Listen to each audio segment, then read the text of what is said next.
Saber Direito desta semana, o professor Antônio Minhoto traz um curso sobre direito constitucional e a sociedade da informação. Durante as aulas, ele vai abordar assuntos ligados à internet e às redes sociais. Vai apresentar o direito e a modernidade líquida, as fake news e as teorias da conspiração. A aula 1 está no ar.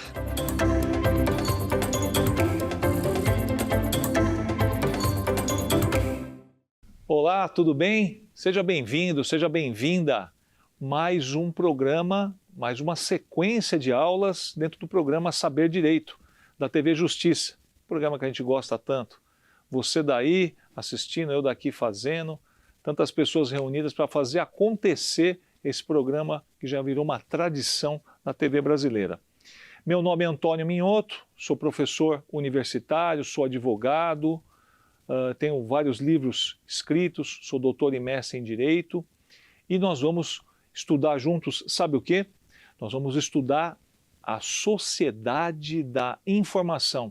Puxa, professor, mas o que é isso, sociedade da informação? Calma, nós vamos analisar ponto a ponto, relaxa, vamos juntos fazer essa jornada. Pode ficar tranquilo, nós vamos em cada detalhe, vamos aprofundar para você conhecer melhor e saber o que é isso, essa sociedade da informação, ok? Bom, nós vamos começar lembrando aqui, pessoal, que a história, a gente usa a história como uma espécie de uma ferramenta, né, muito útil, especialmente para a minha área do direito, para a gente estudar as transformações sociais também. A história cumpre, o estudo da história cumpre vários papéis, um deles justamente conhecer melhor a nossa sociedade e as suas transformações. E para o direito isso é bastante relevante, eu diria, porque a gente tem até um dito, uma expressão latina que fala ubi societas ibius, onde está o direito, onde está a sociedade, está o direito. Então, isso mostra dessa importância da gente conhecer bem a evolução da sociedade para melhor entender essas transformações, para melhor entender a sua dinâmica. Tudo isso se revela útil. Portanto, a história ela tem um papel bastante importante nesse estudo nosso também. Por que eu estou falando isso? Porque nós vamos, nessa primeira aula, fazer justamente o que eu chamo de um arco histórico. Vamos fazer uma análise de como é que a sociedade evoluiu aí nos últimos tempos para a gente chegar até o momento atual. Nós vamos temos que fazer essa passagem para você entender como é que as coisas se sucederam, como é que essa dinâmica se deu. Então veja, no passado a riqueza se baseava muito em questões assim bem concretas, né?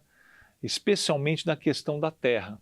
Então a gente já viu que no passado havia chamadas guerras de conquista. E basicamente o que era? Tomar território, porque quem tinha mais território, quem tinha mais terras, tinha mais riqueza.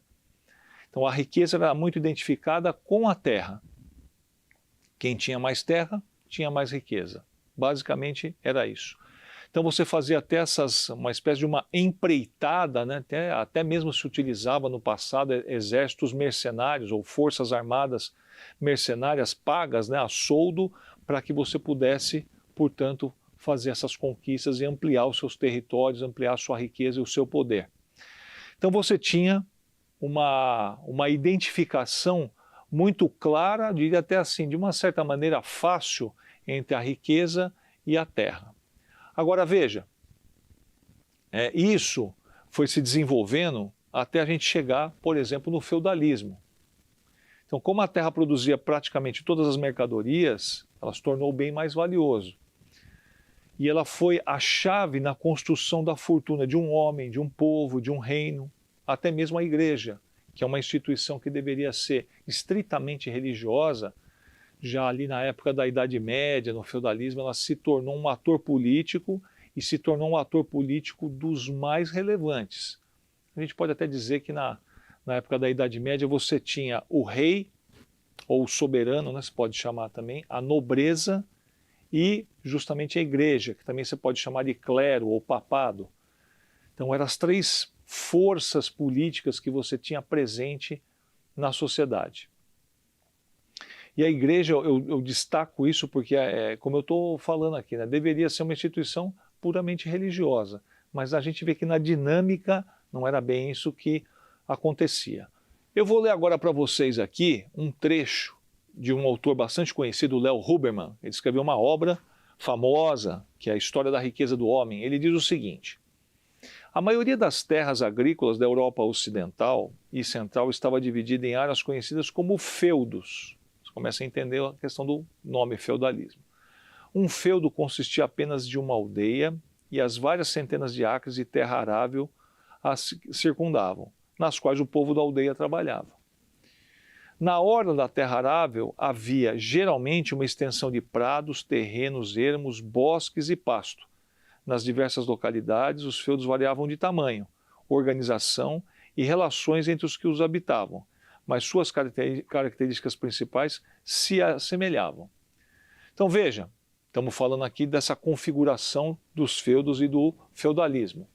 Agora, a igreja, a essa altura, ela já era um ator político, eu acabei de comentar sobre isso, um ator político extremamente influente. Então ela inserida, ou ela inseriu-se numa verdadeira roda viva de negócios, fazia negócios, né? Dos mais variados matizes, aliás. Agora, teve um que ficou famoso, que foi a chamada venda de indulgências. Indulgência, pessoal, seria um perdão. Só que você está pegando aí, nós estamos falando de um perdão, digamos assim, altamente qualificado, especialmente para aquela época. Um perdão dado pela igreja. Então, a igreja ela concentrava, não é como hoje que você tinha uma miríade aí de religiões, mesmo cristãs, né? Naquela época era só a igreja mesmo. Então ela que, olha, eu estou vendendo o perdão. Então veja, quero frisar essa questão da indulgência. Não era uma coisa concedida, doada, pura e simplesmente, não, era vendido. Então a pessoa praticava todo tipo de ato que seria pecaminoso, mas ela comprava uma indulgência, seria quase que como você lavar aquela falta, né? Aquele erro que foi cometido. E então se tornou um verdadeiro balcão de negócios, né? A igreja. Então, olha, muitos abusos da igreja não podiam passar despercebidos. E a diferença entre seus ensinamentos e seus atos era bastante grande. A concentração do dinheiro obtido por todos os métodos, quaisquer que fossem, era comum. Então, realmente a igreja acabou se tornando, portanto, essa entidade que fazia muitos negócios, né? Eu trago até aqui um texto, olha, o Enéas Silvio, ele posteriormente ele foi o Papa Pio II. Olha o que ele escreveu. Ele diz assim, ó, abre aspas, nada se consegue em Roma sem dinheiro. Forte, hein? Outro autor, Pierre Béchoir, diz o seguinte, não é com os pobres que o dinheiro da igreja é gasto, mas com os sobrinhos favoritos e os parentes dos padres. Vejam que situação, né, podemos colocar assim, né? Duas pessoas vinculadas à igreja, falando de uma maneira muito aberta, muito resoluta até, sobre esse aspecto, né, da igreja ter se tornado literalmente um local onde se negociava, onde se realizava negócios, transações. Acabamos de falar aqui da venda de indulgências, mas tinha na Idade Média também uma questão que as moças mais pobres, foi criada uma espécie de um obstáculo para casar, porque elas tinham que pagar uma taxa para a igreja. Era um negócio realmente, uma época que ficou marcada com uma certa negatividade, digamos assim, em relação à atuação da igreja. Depois tudo mudou, claro, estou fazendo uma crítica histórica, um momento histórico. Depois isso mudou em relação à igreja. Muito embora o Papa Bento XVI tenha, quando assumiu o seu papado, a sua administração, ele teve que enfrentar também certas questões ligadas ao Banco do Vaticano, várias questões aí ligadas a negócios também, tá certo? Então a indulgência que a gente mencionou agora há pouco, o que seria uma indulgência? Para vocês terem uma visão assim mais técnica, digamos assim, de dicionário mesmo, né? Facilidade para perdoar os erros cometidos pelos outros, clemência, demonstração de perdão a um castigo, a uma pena, a uma ofensa. Então você tinha realmente essa questão de se vender o perdão. É uma coisa que a gente ouve e fala, nossa professor, mas será que é isso mesmo? Não, é isso mesmo, você não está ouvindo errado. É que realmente você tinha outros tempos, outra configuração, tá certo? Bom, essa questão da terra e da igreja, veja só que questão interessante eu vou colocar para vocês agora. A igreja possuía tantas terras na Itália, ela tinha uma extensão de terras tão grande que isso acabou se tornando um problema, acabou se tornando algo problemático para o Estado italiano. O que aconteceu? Olha só, eu vou te dar uma data, presta atenção na data, hein? 1929. Ah, tá bom, professor, 1929, e daí? Não, veja a distância, nós estamos falando agora há pouco, falamos de Idade Média e tal, de feudalismo, olha o salto que nós estamos dando.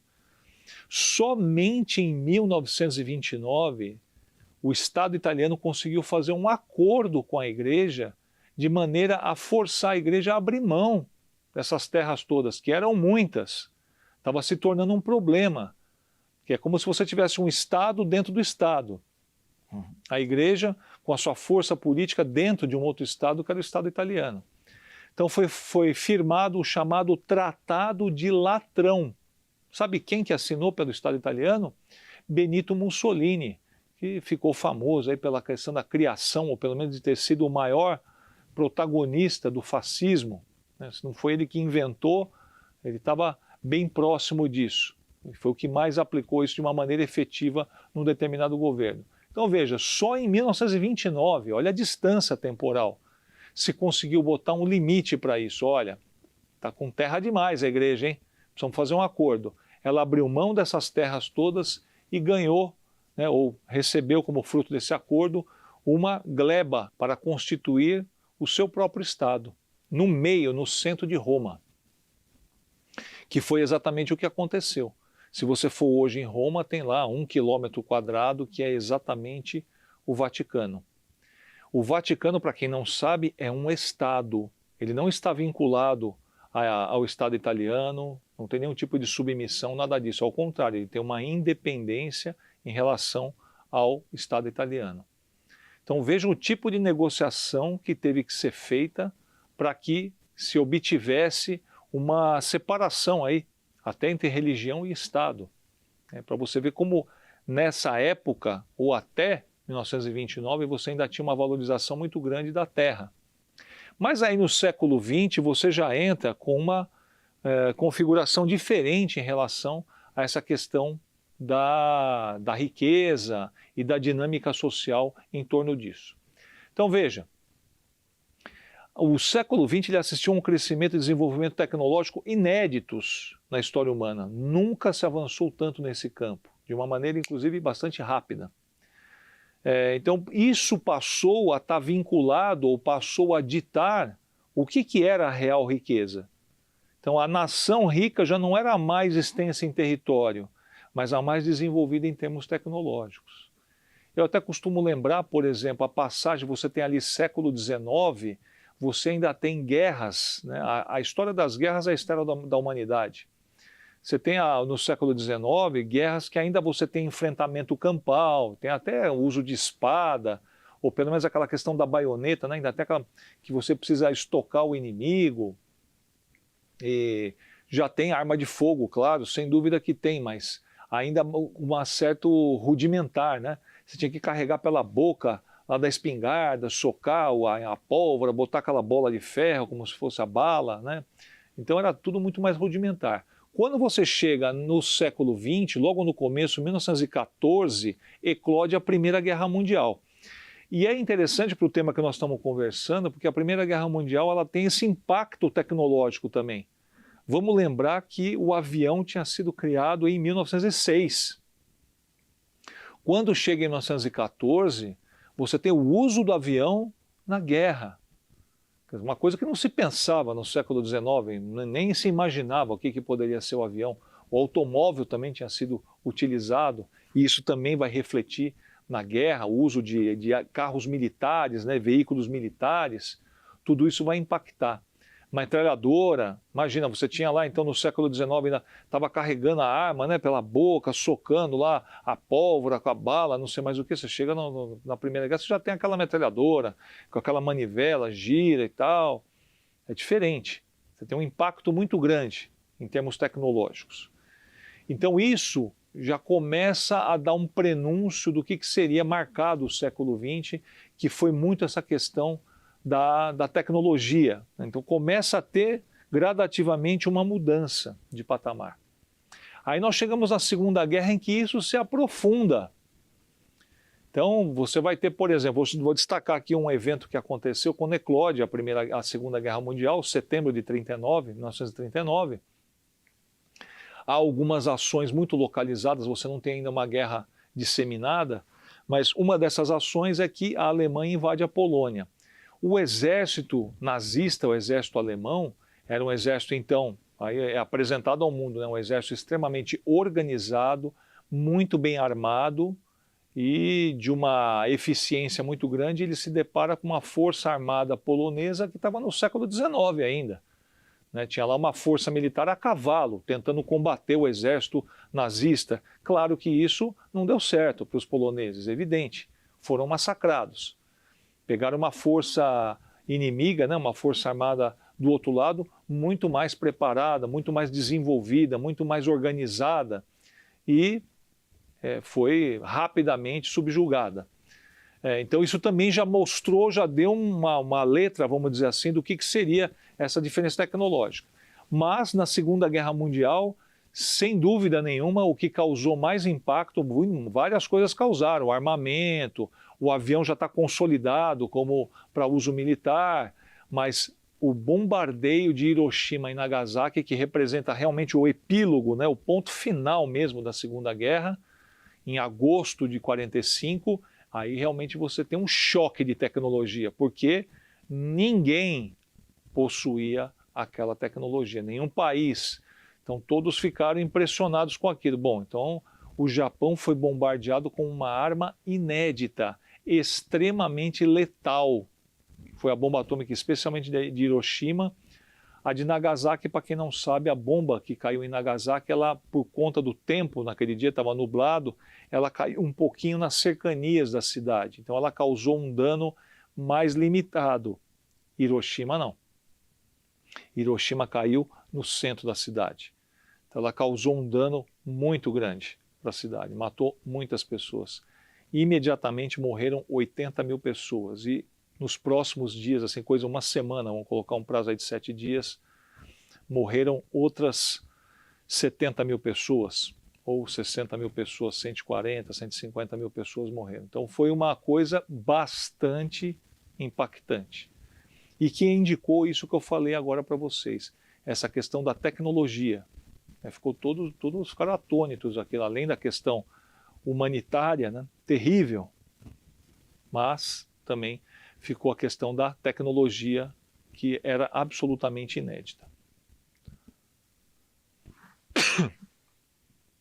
Bom, o domínio da tecnologia e do conhecimento a ela inerente tornaram-se, especialmente a partir de meados do século XX, uma espécie de corrida a ser percorrida por países, empresas, entidades e pessoas. Então veja, isso que a gente comentou aqui de Segunda Guerra e tal, mas que já vinha num crescendo, né? Já desde o começo do século XX, já vinha prenunciando que não é que a Terra ficou uma coisa totalmente desvalorizada, não, a Terra não tem valor nenhum, não é bem isso, mas a tecnologia começou a se apresentar, olha, realmente quem não se desenvolver tecnologicamente vai ficar para trás e vai perder várias coisas, dentre elas poder. E quando a gente fala em ambiente internacional, em geopolítica, nós estamos falando basicamente de uma teoria de poder. Então, quem fica para trás vai perder relevância, vai perder poder, vai perder influência, vai perder várias coisas. Então, as nações começam a botar foco nisso, mas não só.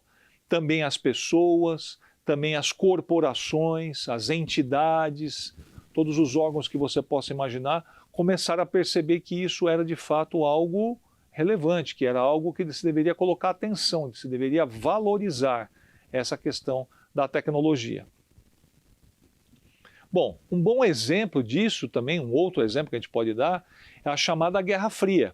A Guerra Fria ela vai vigorar de 1947 a 1991, né, dentro desse contexto, esse embate que você tem entre União Soviética e Estados Unidos, e entre visões ideológicas muito diferentes. Você tem Estados Unidos com capitalismo liberal, então capitalismo, liberalismo, e você tem a União Soviética defendendo aí um socialismo, o comunismo. Então você tem esse embate. Nessa configuração, que foi até 91, você tem aí a queda do Muro de Berlim, nessa configuração, cada bloco, né, porque não era só o país em si, não era só Estados Unidos e a União Soviética, também os países que faziam parte daquele leque de influências, seja de União Soviética, seja de Estados Unidos. Você tem dois focos básicos por cada um desses blocos, por cada um desses países também, que é sobrepujar o lado adversário e não ser sobrepujado por esse mesmo lado adversário. Eu estou usando a palavra adversário de propósito, você podia falar mais. Por que você não está usando a palavra inimigo? Porque apesar do clima hostil que havia, né, especialmente Estados Unidos e União Soviética, nunca houve um enfrentamento, nunca houve uma guerra de fato declarada, aberta, envolvendo os dois países. Nós tivemos uma crise bastante séria em 1962, com a chamada crise dos mísseis, que aconteceu em Cuba. Né? A gente teve a questão de que se queria criar uma base militar, até de lançamento de mísseis, soviética em solo cubano. Se você depois tiver disposição de olhar um mapa ali daquela região, olha Cuba e olha Estados Unidos. É extremamente próximo. Extremamente próximo. Então, os Estados Unidos não podia permitir uma coisa dessa, ia criar uma insegurança muito grande. Então se instaurou uma crise, quem era na época o governante de Cuba era Fidel Castro, tinha assumido o poder há pouco tempo. Então você teve uma situação de uma crise bastante grave, que quase redundou numa guerra, mas não chegou a redundar. Por isso que eu estou tratando os dois de adversários e não de inimigos.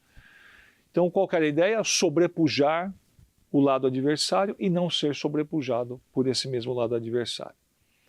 Bom, ao longo do século XX, essa polarização entre Estados Unidos e União Soviética resultou em conflitos, né, até envolvendo esses países que faziam parte das suas respectivas influências, em alguns conflitos aí de média escala, se poderia dizer, em diferentes locais do mundo.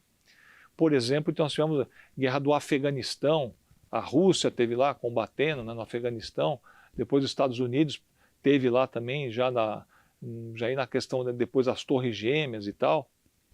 Esses conflitos contavam muitas vezes com o envolvimento indireto dos Estados Unidos e da União Soviética, a partir do financiamento da disponibilização de armas e do treinamento militar.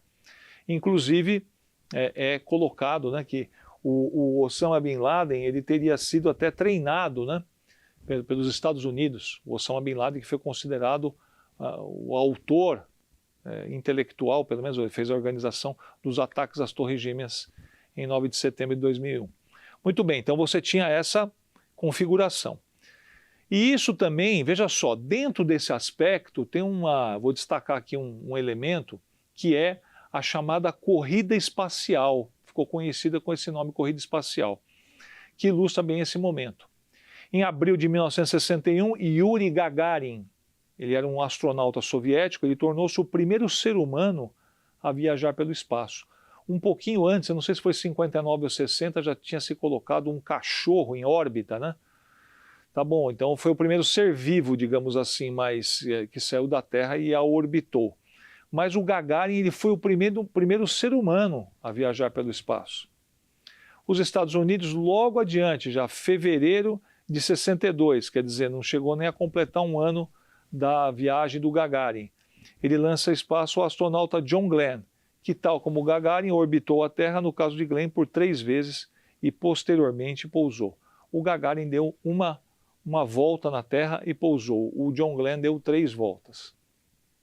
De qualquer maneira, esse fato, ele ilustra bem, me parece, essa questão do que seria essa guerra, essa corrida espacial, né, essa busca por, como eu coloquei agora há pouco, né, você sobrepujar o teu adversário e não ser sobrepujado. Eu não posso ficar para trás e tenho que deixar o meu adversário para trás. Eu tenho que superá-lo. Essa era uma disputa que você tinha. E é interessante observar isso porque é uma disputa que acabou gerando, ironicamente, benefícios. Porque você vai buscando sobrepujar, você vai se desenvolvendo tecnologicamente, né? Você vai caminhando. E nós vamos ver aqui até o ponto em que o homem foi à Lua, né? Os Estados Unidos conseguiram fazer uma missão e mandar o homem à Lua. Então, acabou gerando ou estimulando um desenvolvimento tecnológico. A gente às vezes oferece um pouco de resistência para reconhecer isso, mas, por exemplo, as guerras também fizeram isso, né? Você desenvolve muito material, muita saída, né, vamos dizer assim, tecidos e comunicação e várias coisas, né, relacionadas a isso. Outro dia eu estava lendo sobre a questão da origem daquela supercola, né, daquela linha da Super Bonder que teria surgido justamente na guerra, em que os soldados aplicavam sobre cortes, né, para você estancar aquilo ali, conseguir uma espécie de uma cicatrização artificial rápida. Então veja, onde é que surge isso? Surge num ambiente de conflito, de hostilidade. Claro que ninguém quer isso, mas para mostrar que às vezes de um conflito você tem algo relacionado à tecnologia, né, se desenvolvendo. Então, o Gagarin e o John Glenn simbolizam isso. Bom, a vantagem tecnológica demonstrada pela realização dos voos espaciais era vista como algo ligado à segurança nacional. Vejam que interessante, né? Como algo que estava relacionado à própria segurança do povo. E tornou-se parte de um simbolismo da época, né? Da ideologia. O período da corrida espacial trouxe lançamentos pioneiros de satélites artificiais, sondas espaciais robóticas para a Lua, Vênus, Marte, e voos espaciais tripulados em órbita terrestre baixa e finalmente para a Lua, em 69. Então é isso que eu comentei agora há pouco. Você vê como é importante essa caminhada, né? e esse desenvolvimento que vai ocorrendo pouco a pouco e vai se mostrando presente, né? Cada vez mais. Então a conquista da Lua, portanto, se deu muito mais nesse contexto de disputa de poder e construção de supremacia de uma nação sobre a outra, do que como uma conquista da humanidade. Pode ser algo assim duro de dizer e duro de ouvir, mas me parece que é uma realidade. Então se conquistou a Lua como um projeto da humanidade, na verdade não. Na verdade, a Lua está muito mais num contexto de disputa mesmo. Nós temos que fazer isso antes do que eles, os americanos. Nós temos que fazer isso antes dos soviéticos e tal, e os soviéticos também tentando desenvolver o seu programa. Os americanos acabaram chegando na frente, conseguiram implementar, chegaram efetivamente na Lua e fizeram essa conquista, portanto, para eles, muito mais para eles do que para a humanidade. Muito embora o astronauta, né, o americano, quando pousou na Lua, falou: é um pequeno passo para um homem, mas um grande passo para a humanidade. E ele não estava, de modo algum, né, incorreto, não é isso, mas o que estimulou aquilo foi uma disputa entre nações por uma hegemonia de poder, podemos dizer assim. Tá? Olha, inegavelmente, não somente a Guerra Fria, mas o próprio ambiente de constante disputa entre países acabou funcionando como um grande estímulo para a criação, invenção e descoberta de inúmeros recursos que redundaram, ao final, em desenvolvimento global para a humanidade, de modo especial no campo tecnológico. É isso, pessoal, que eu acabei de comentar.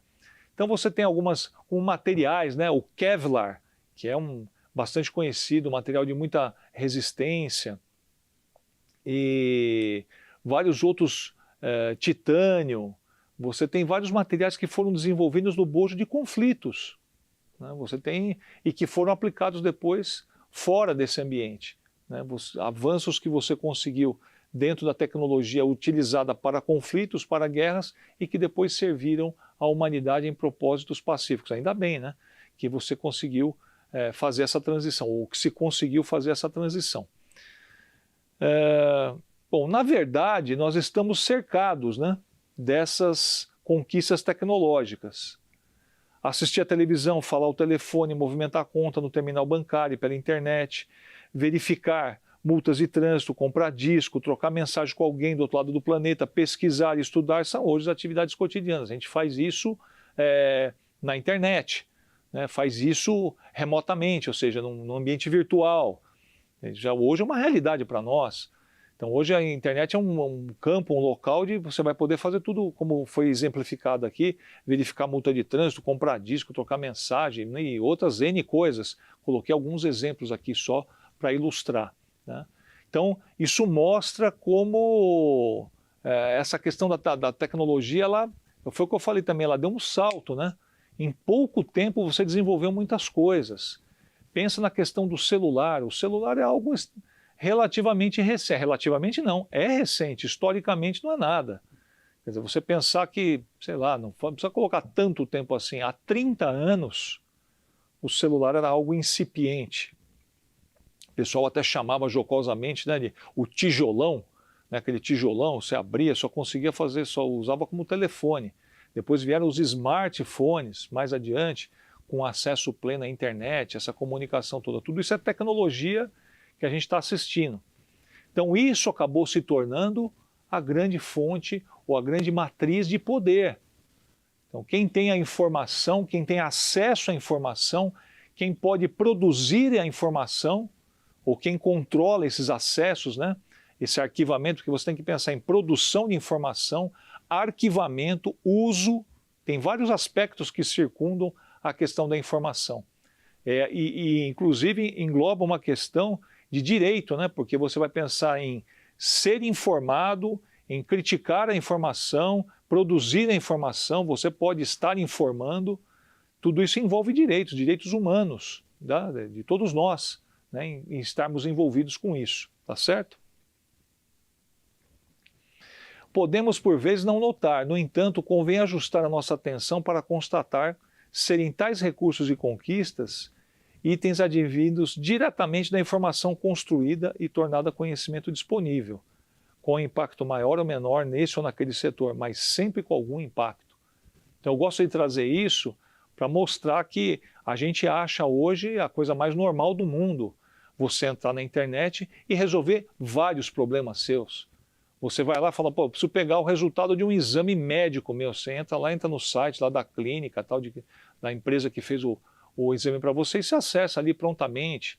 Ou você compra uma passagem, ou você reserva um hotel, ou você estuda, faz uma aula. Agora mesmo nós estamos nessa aula aqui, que vai para a internet, vai para plataformas, canal da TV Justiça, YouTube e tudo mais, enfim, mídias sociais.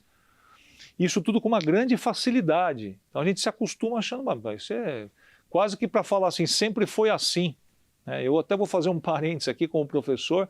Às vezes você vai explicar que houve uma evolução da humanidade, por exemplo, em relação ao trabalho, e você fala, não, realmente foi uma conquista, a gente tem uma jornada de 8 horas, você ter descanso semanal remunerado, ter férias. E às vezes tem um aluno que fala, professor, mas não foi sempre assim? Você fala, não, meu caro, não foi sempre assim. Isso foi uma conquista, não foi algo que foi dado. Chegou Adão e Eva e já tinha tudo isso colocado. Não funciona dessa maneira. Então também a tecnologia seguiu esse curso, seguiu esse rumo, tá certo? Então veja, essa junção de tecnologia e informação pode nos tornar espectadores de fatos cuja ocorrência se dá muitas vezes distante de nós, do ponto de vista físico. Ilustra-se com os cataclismos da natureza, tornado, tsunami, tempestade, passando por acidentes de toda ordem, além de ações humanas como conflitos, premiações, invenções, guerras, secas e tudo mais. Então veja, você assiste a algo online, né, naquele mesmo momento que está acontecendo. Há pouco tempo nós tivemos aí a lembrança dos 30 anos da morte de Ayrton Senna no GP de Imola, né, na Itália. A gente viu tudo aquilo ao vivo, quem estava assistindo. Um belo domingo está lá assistindo e bateu o carro, tal, já levou, daqui a pouco chega a notícia, faleceu Ayrton Senna. Então, tudo isso acontece online. Hoje, a gente vê acontecer guerras que você consegue acompanhar em tempo real. Foi bombardeado a faixa de Gaza, ou a Ucrânia, ou seja lá onde for que estiver acontecendo o conflito, você acompanha aquilo, né? Just in time, quer dizer, online. Você está vendo aquilo acontecer no momento em que aquilo acontece efetivamente. Olha quanta mudança que aconteceu, pessoal. Para você pensar, antigamente era o jornal impresso, você tinha que fazer aquilo, uma redação, compor tudo aquilo para depois você poder levar aquela informação. Então você teve muita mudança. Então veja, a fluência da informação de modo frenético, vertiginoso, em volumes imensos, até mesmo inimagináveis, é o que marca de modo destacado a nova era da sociedade da informação. Puxa, professor, eu não acredito que o senhor falou até agora para chegar nesse momento na sociedade da informação. Pois é, por isso que não pode ter ansiedade, tem que ir com calma para a gente entender. Eu gosto de dar esse arco histórico para você entender como é que surgiu isso. Senão você fica achando, então um belo dia surgiu um negócio assim chamado sociedade da informação. Não é assim. Uma evolução que você teve da sociedade, e eu fiz questão de pegar desde lá, né, a Idade Média, feudalismo, até a gente chegar no século XX, a mudança de paradigma para a riqueza, para desenvolvimento social, tá certo? Tudo isso importante. Até a gente chegar nessa questão da sociedade da informação. Eu vou ler aqui para vocês um trecho de um autor, que eu até recomendo, né, que é o Jacob Soll, S-O-L-L, que ele diz o seguinte: uma sociedade da informação é uma sociedade em que o uso, a criação, a distribuição, a manipulação e a integração da informação é uma atividade significativa. Essa traz consigo certos benefícios culturais, sociais, econômicos e, sobretudo, liberdade de expressão e comunicação. Então, uma reflexão aí desse autor, o Jacob Soll, que é um cara bastante famoso, né, em relação a essas reflexões sobre essa nova sociedade que a gente tem, que a gente se depara hoje em dia. Então veja, nesse ambiente de busca frenética por informações, ler um jornal impresso ao acordar já não basta para se sentir informado, ao menos não para a maioria das pessoas. É preciso consultar o celular, o computador, a televisão, o rádio para saber de tudo. Né? Não é assim? Estar o mais próximo em termos temporais da notícia do fato. Então hoje nós somos bombardeados com informação, em volumes, como foi colocado aí, volumes vertiginosos, e isso acaba estimulando também, por outro lado, essa busca frenética por informações. Você está sabendo de tal coisa? Puxa, eu não estou sabendo não, às vezes é uma coisa que acabou de acontecer. Então a gente vai ver daqui a pouco até uma certa ansiedade, né, pela questão de você se sentir informado. Não é que você esteja ou não esteja informado, você tem que se sentir informado, é diferente. Antigamente você tinha uma coisa mais tranquila, vai ser publicado no jornal amanhã, e sei lá, de manhã acordava, abria ali o jornal, se informava do que estava acontecendo. Agora você já tem o jornal online, notícias que vão, né, aparecendo ali constantemente. Acabou de acontecer agora, aconteceu isso, aconteceu aquilo, um acidente, alguém sofreu um golpe, não sei mais o que. O presidente do Irã desaparece num voo, né, um helicóptero, um avião, desapareceu, você está sabendo naquele exato momento. Então isso tem um lado, lógico, que é muito bom, você está sabendo, mas também tem um lado de uma certa ansiedade, uma certa angústia por parte das pessoas em relação a isso, tá certo? Nós vamos até comentar sobre isso já já. Esse novo relacionamento do homem com a informação acaba trazendo problemas de saúde variados. Veja que interessante, problemas de saúde, tá? Premidas pela crença de que precisam estar sempre e cada vez mais informadas, muitas pessoas se angustiam, ficam ansiosas e se sentem alijadas quando se veem de algum modo no papel de desinformadas, mesmo que não o sejam. É isso que eu comentei agora há pouco. Uma coisa é a pessoa estar informada ou não estar informada, outra coisa é ela se sentir informada ou não se sentir informada. É quase que aquela questão da bulimia, né? Que a pessoa está magra, mas se sente gorda, se sente obesa. Então aqui também, às vezes a pessoa está informada, mas ela acha que não, que, puxa, eu estou deixando alguma coisa para trás aí. Né? Então isso acaba gerando uma certa angústia e problemas de saúde, como a gente comentou agora há pouco sobre isso. Né? Então olha só, vou colocar uma pergunta para você. Quantas vezes você checa o seu celular todos os dias? A cada 4 minutos, por exemplo? Parece muito, você acha que é muito tempo ou que é pouco? Um levantamento global feito pelo provedor ProxyRec, que eles são americanos, mostra que essa é a média de consultas que os norte-americanos fazem, ou seja, pode chegar a verificar a tela do telefone nada menos que 344 vezes em apenas um dia. Já imaginou isso? Já parou para pensar nisso?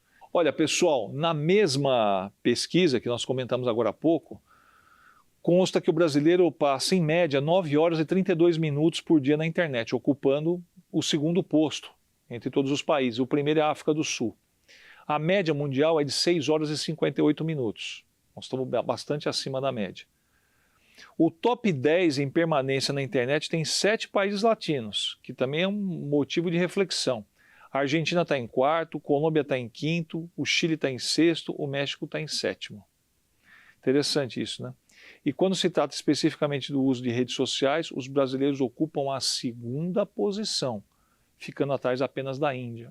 Especificamente, nós estamos falando de rede social. Então veja, o próprio Mark Zuckerberg, do Facebook, é até um pouco estranho a gente ouvir isso, mas ele falou mesmo, né?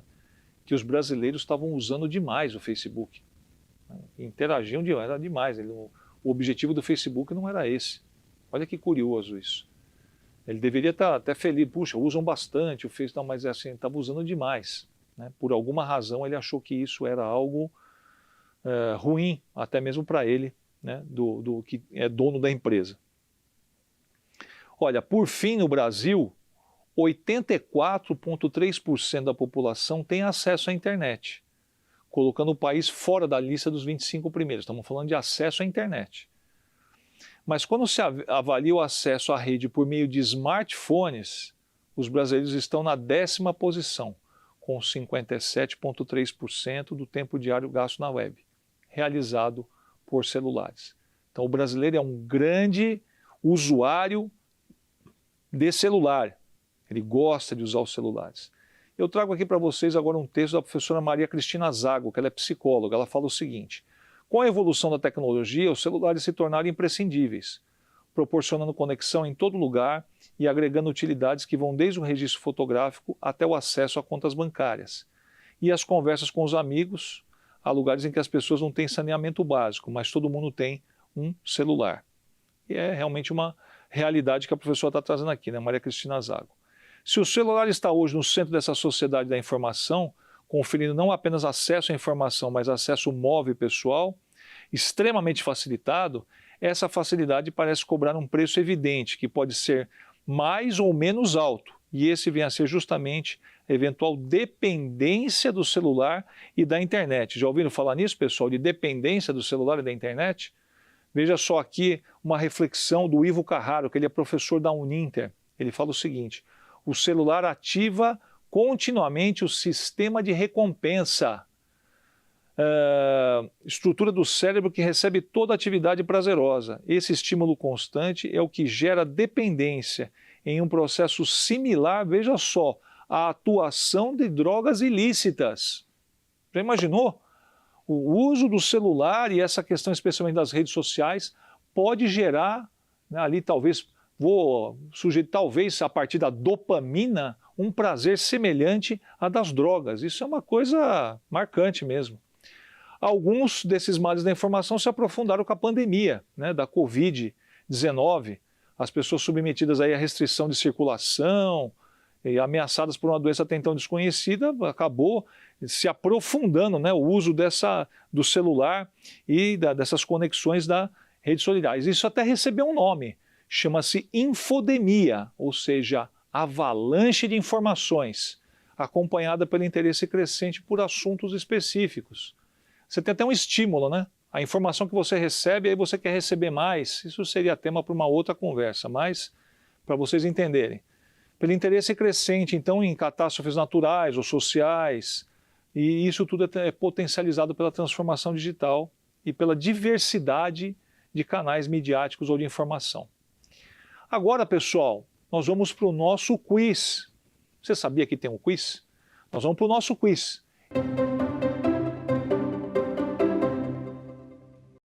A corrida armamentista e a busca pelo desenvolvimento tecnológico, típicos da chamada Guerra Fria, trouxeram benefícios evidentes à humanidade. Qual das alternativas abaixo indica um desses benefícios?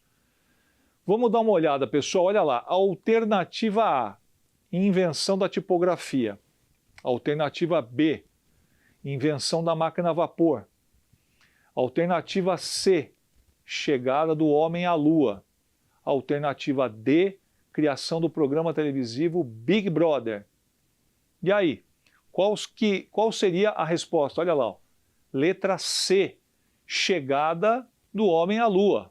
Essa aí estava fácil, né, pessoal? Realmente foi uma das questões, um dos avanços grandes que nós tivemos de tecnológico, que trouxe várias coisas junto, né, com essa conquista. Portanto, resposta correta C de casa, ok? Vamos a uma próxima pergunta. Bom, nos séculos 16 e 17, a riqueza ainda estava muito associada à terra. No século 20, a riqueza passa a se basear em alternativa A, reservas cambiais de cada país. Alternativa B, recursos naturais. Alternativa C, anos de estudo de um povo. E alternativa D, informação e tecnologia. Qual será que é a resposta correta? Já identificou? Olha lá. D de dado, informação e tecnologia. Nós vimos isso ao longo dessa aula, né? Como houve essa mudança de paradigma de riqueza e como justamente a informação e a tecnologia se tornaram a grande fonte não só de riqueza, mas de poder. Eu diria até especialmente de poder, ok? E vamos por fim à nossa terceira questão aí do quiz.